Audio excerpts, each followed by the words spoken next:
Okay. Hello. Hello. Hi, welcome to today's Monday Live, or this week's Monday Live, rather. We are talking about ADHD and the menopause. And I have got with me one of our ADHD coaches, Tina Squire, who will be talking all about this topic. So Tina, thank you for coming to join this Monday Live. And what do people need to know about, what do people with ADHD in particular need to know about menopause and its effects on, Yeah, it is really interesting. It's ADHD is in theory the same in men and women, but men and women are of course different, and we have this life cycle of hormones that men don't have. It's a life cycle as well as a monthly cycle. Hence, with the topic menopause, that's very much part of the life cycle, right? So we have estrogen increasing in puberty, and we know now that obviously, and you know this, but when boys got diagnosed, the naughty boys were the ones that were getting diagnosed when they were little, and girls weren't getting diagnosed, and that's partly because they didn't fit the age range for diagnosis, because most of their symptoms show in puberty, and that's where the hormone starts wreaking havoc with us girls. And then we can have an increase. We have an increase in estrogen in pregnancy, and then there's a quick fall afterwards, which can also be quite damaging or difficult to deal with, shall we say. And then with the menopause, we have a reduced estrogen in perimenopause and menopause, and that's where we can sometimes experience enhanced ADHD symptoms. And that is because there is a relationship between estrogen in particular and dopamine.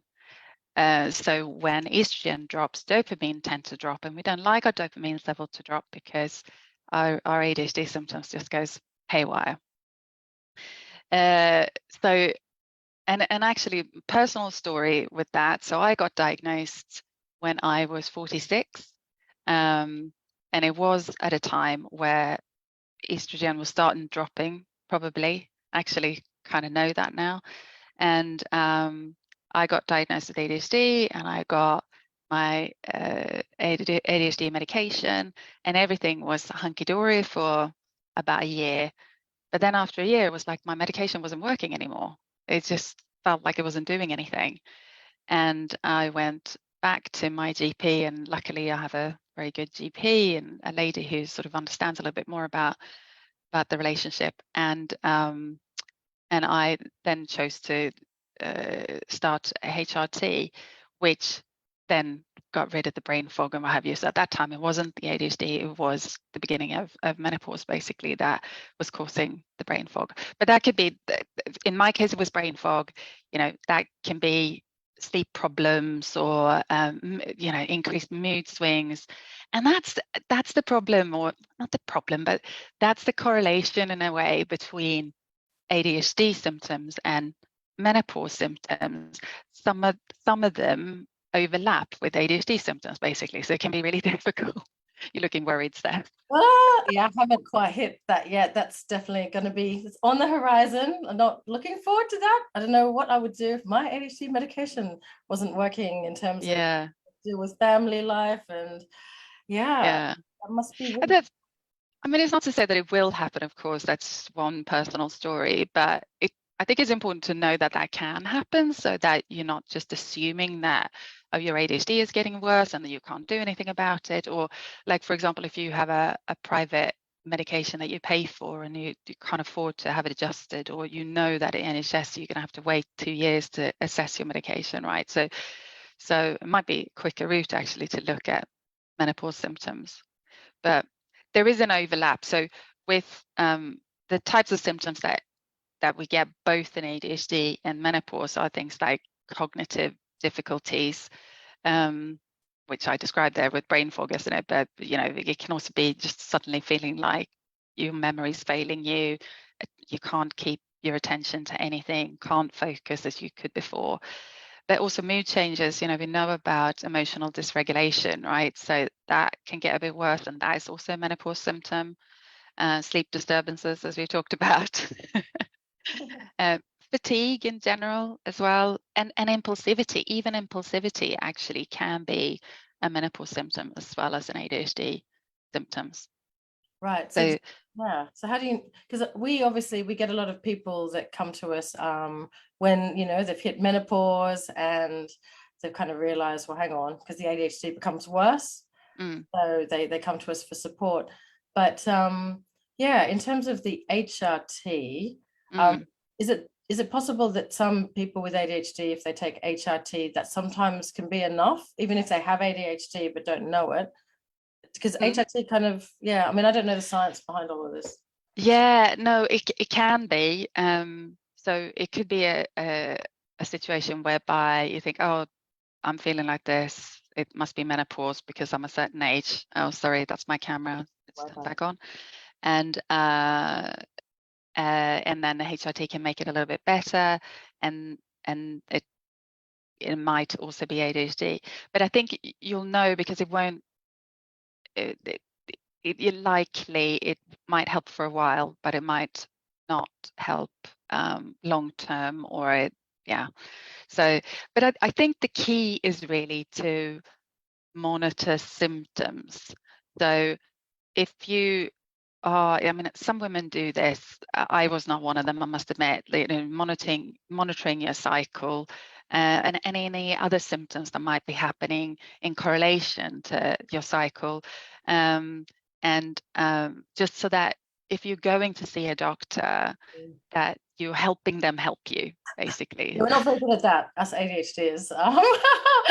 So when did you and how often Yeah. Because our weak working memory. So yeah, if you can, definitely make a log, but make it really accessible, right? Nothing fancy. Usually the fancy things, if it takes too long to get in the thing, you're not going to do it. It's easy. There's lots of different ways. Personally, I'm a fan of an app, but then, I'm a technology nerd freak, call it what you like. But and there's lots of apps where you just track your symptoms of your cycle. Lots of free apps as well. But menopausecare.com also have a really comprehensive symptom checklist.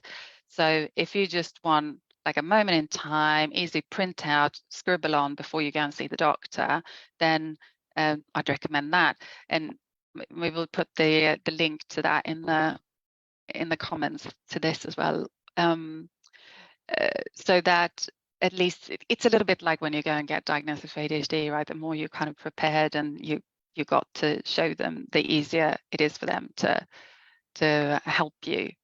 But it is a tricky one because you might get a doctor who understands menopause and not ADHD, or the other way around. Like getting the combination can be tricky.